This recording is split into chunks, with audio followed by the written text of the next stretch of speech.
Сәлем қыздар, бүгінгі кешкі асқа роза хинкалдарын дайындайтын боламыз. Өте дәмді әрі ерекше болып шығады. Міндетті түрде жасап көріңіздер. Ендеше кеттік, хинкалдарымызды дайындайық.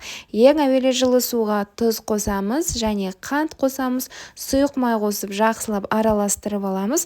Артынан осындай құрғақ ашытқы салып тағы бір қайтара араластырып жібереміз. Енді ұнымызды аз-аздан қоса отырып қаттылау қамыр илеп шығарамыз. Қамырымыздың бетін жауып жылы жерге 1-1,5 сағатқа қалдырамыз. Көтерілу керек. Енді қызып тұрған майға етімізді салып қуырып аламыз. Менде тауық етін орнына сиыр, қой жылқы етін де қолдансаңыз болады. Дәміне қарай тұз, бұрыш, паприкасын қосамыз, пияз қосамыз.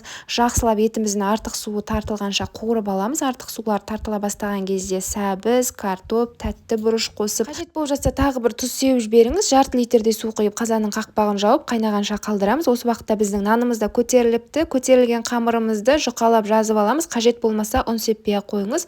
Осылай жұқалап жайылған қамырды дөңгелектеп кесіп аламыз.